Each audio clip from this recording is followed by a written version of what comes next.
Nitya Technology Advanced Chip Level Laptop Repair Training Institute. Hello everyone, good morning. Nitya technology में आपका स्वागत है। मैं रवि सर आज आप लोगों के लिए एक नया केस स्टडी लेके आया हूँ। ये केस स्टडी है एचपी का। इसका पार्ट नंबर आप देख सकते हैं। इसके पार्ट नंबर है 6050A 2493101-MB-A02। ठीक है, इस मदरबोर्ड में प्रॉब्लम जो कस्टमर बताया है कि डेड है।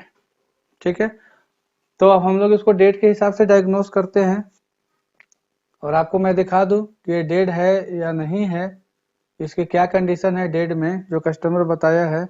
तो जैसे इसमें डीसी जैक लगाते हैं तो डीसी जैक लगाने के बाद भी इसमें किसी भी टाइप की कोई भी एक्टिविटी नहीं होती है। आप देख पा रहे हैं कि इसमें कोई भी एलईडी ग्लो नहीं कर रही। एचपी के मदरबोर्ड में ये एलईडी ग्लो करनी चाहिए लेकिन इसमें एलईडी ग्लो नहीं कर रही है। ठीक है, तो अगर इस टाइप का केस आए कभी भी आपके पास कि जिसकी एलईडी ग्लो नहीं कर रही हो या वोल्टेज नहीं हो रहा हो या कुछ भी एक्टिविटी नहीं हो रहा हो, तो सबसे पहले आप किसी भी टाइप का पावर इंजेक्ट करने से पहले, अभी तो मैंने आपको पावर इंजेक्ट करके दिखाया है, लेकिन इससे भी पहले आपका एक रिक्वायरमेंट होता है कि सबसे पहले जब मदरबोर्ड आपके पास आए तो आप इस मदरबोर्ड के सबसे पहला जो काम बनता है कि आप उसके सीएलआर का इंपीडेंस चेक कर ले। तो ये देखिए, ये आपको सीएलआर लगी है। थोड़ी सी और जूम कर देता हूं मैं आपको ताकि आपको अच्छे से दिखे।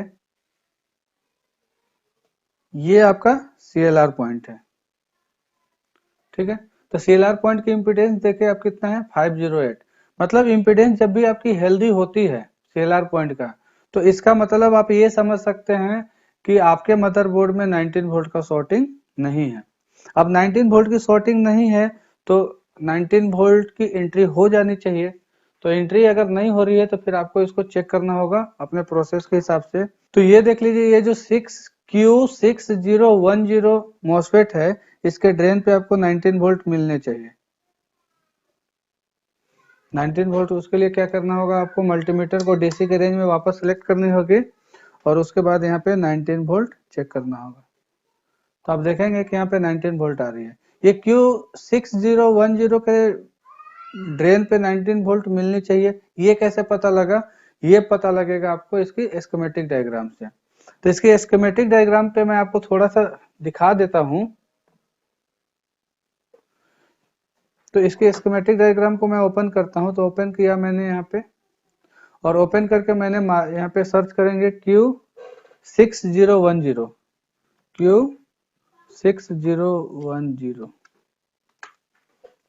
ठीक है, ये इसकी स्कीमेटिक डायग्राम है। थोड़ी सी मैं बड़ा कर देता हूं इसको ताकि आपको अच्छे से दिखे। आप यहाँ पे आप गौर से देखेंगे तो यहाँ पे आप देखिए कि यहाँ पे डीसी जैक है।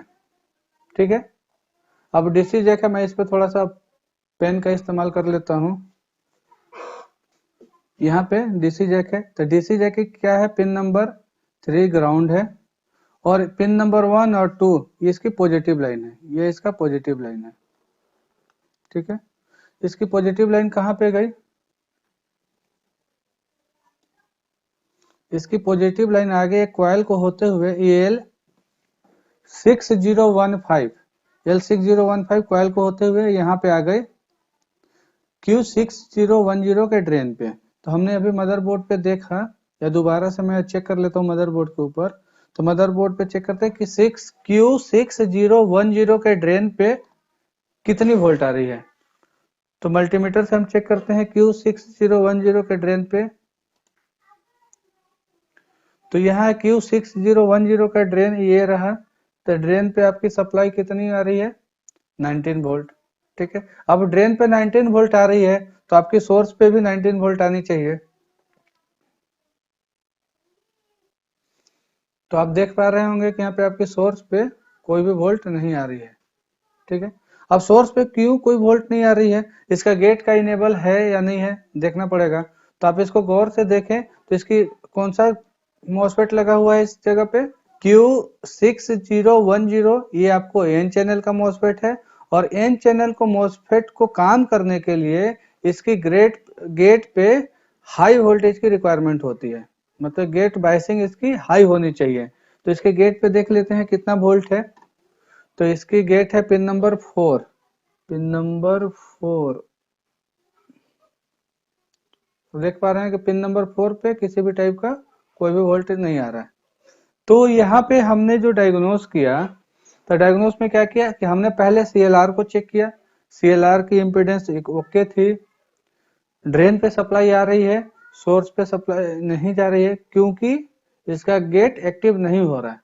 टेस्टिंग के दौरान जब मुझे एक चीज, मैं जब टेस्ट कर रहा था इसको, तो एक चीज मैंने इस पे नोटिस किया कि जैसे ही हम ड्रेन और सोर्स को आपस में शॉर्ट करते हैं तो इसकी लाइट जल जाती है। आप देख पा रहे होंगे इसकी लाइटें जल रही है। थोड़ी सी जूम आउट करते हैं तो आपको शायद दिख जाएगा।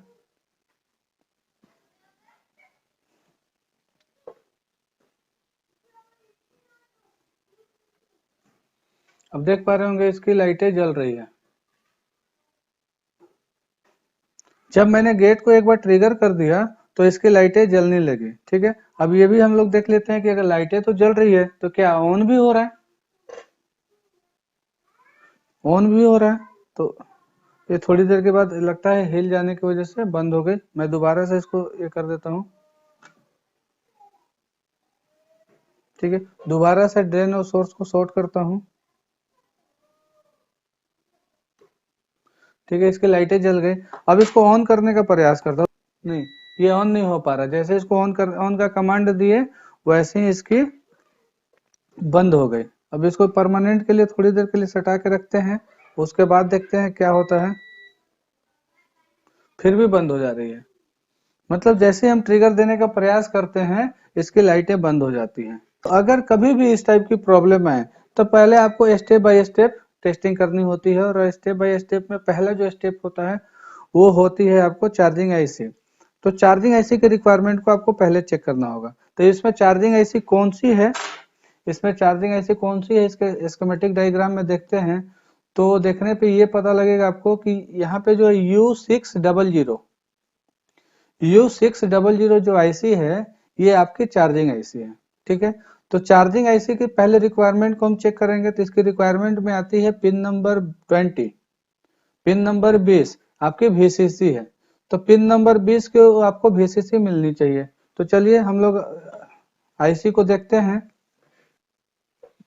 तो ये है आपकी U600 चार्जिंग आईसी। ठीक है, अब इसके पिन नंबर 20 पे हम लोग चेक करेंगे कि सप्लाई कितनी आ रही है। तो इसको कैसे काउंट करेंगे पिन नंबर 20? तो ये देखिए है, ये जो पॉइंट आपको दिख रहे हैं यहाँ पे, ये है पिन नंबर 1 आपको। ठीक है, तो 1 2 3 4 5 5 10 15 और 20। पिन नंबर 20 है आपको लास्ट में। पिन नंबर 20 है आपको ये सबसे लास्ट में। तो आप पिन नंबर 20 से पे देखेंगे कि पिन नंबर 20 पे कितनी वोल्ट आ रही है। इसकी पिन नंबर 20 के VCC पे आप देख पा रहे होंगे कोई सप्लाई नहीं है।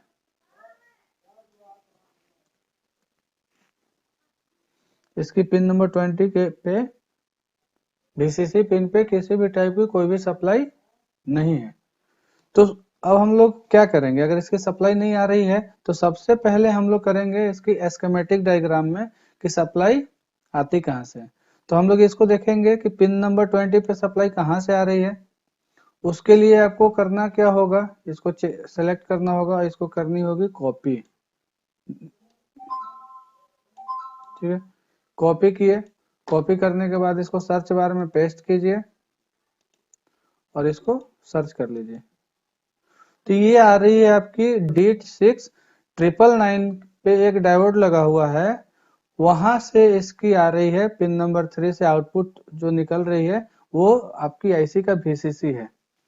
तो ये देखते हैं कि 6999 कहाँ पे लगा हुआ है। अब मदरबोर्ड में देखते हैं कि ये D699 कहाँ पे लगा हुआ है और उसकी क्या स्टेटस है। तो आप देखेंगे इसके जस्ट बगल में ही, आईसी के जस्ट बगल में ही यहाँ पे लगा हुआ है D699। ठीक है, तो इसकी पिन नंबर 1,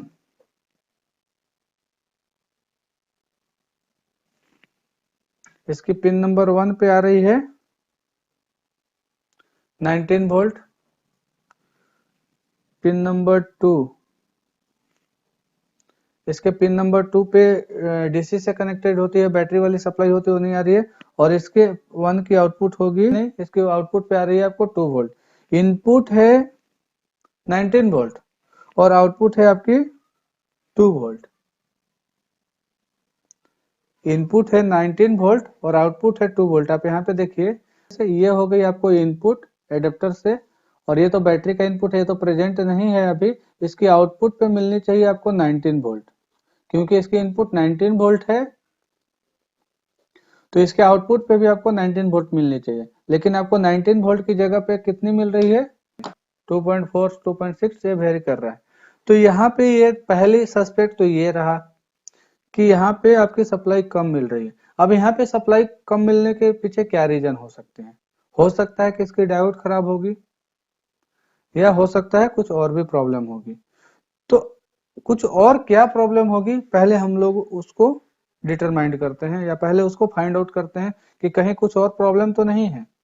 तो ऐसे केस में सबसे पहले आपको करना क्या होगा, इसकी पावर को कट कर दीजिए, और पावर कट करने के बाद फिर से मल्टीमीटर को वही डायोड रेंज में ले जाइए, और डायोड रेंज में ले जाके पहले आप चेक कर लीजिए कि उसकी जो आउटपुट है, आउटपुट कहीं शॉर्ट तो नहीं है। तो आउटपुट पिन नंबर 3 से आउटपुट आ रही है, तो आप देख सकते हैं यहाँ पे हैवी इम्पीडेंस है, शॉर्टिंग टाइप का तो कुछ दिख नहीं रहा है,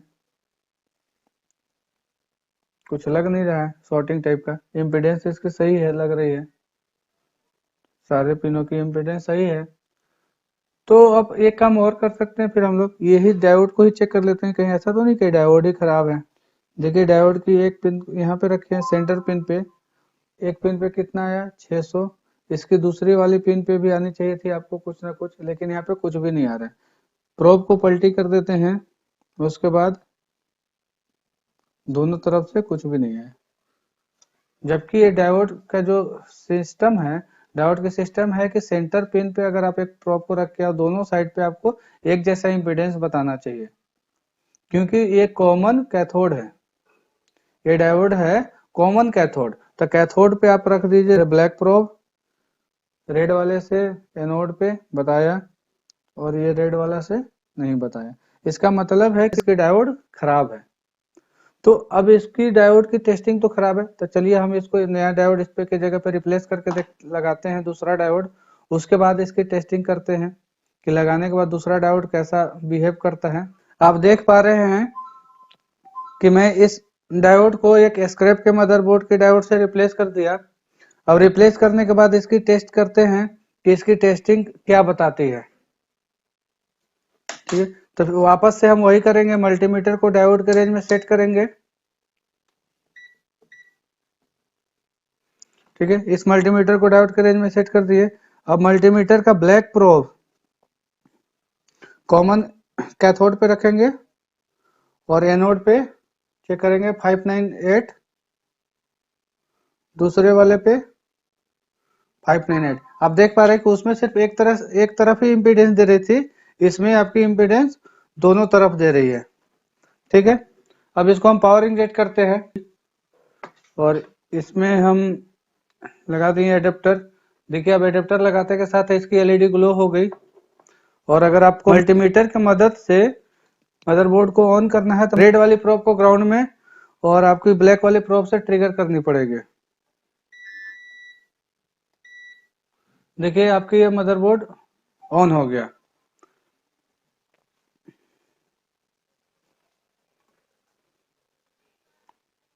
मदरबोर्ड आपकी ऑन हो गई। इसमें देखते हैं रैम लगा हुआ है कि नहीं। हाँ, इसमें रैम भी लगी हुई है इसकी। तो डिस्प्ले में आपको चेक करा दो इसका।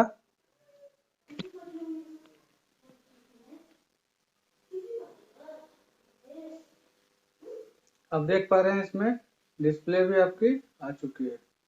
तो आप इस प्रोसेस का इस्तेमाल करके अगर स्टेप बाय स्टेप चेक करेंगे तो आपकी मदरबोर्ड ओके होगी और मदरबोर्ड पे आपको ज़्यादा डिस्टर्ब भी नहीं होगा। धन्यवाद।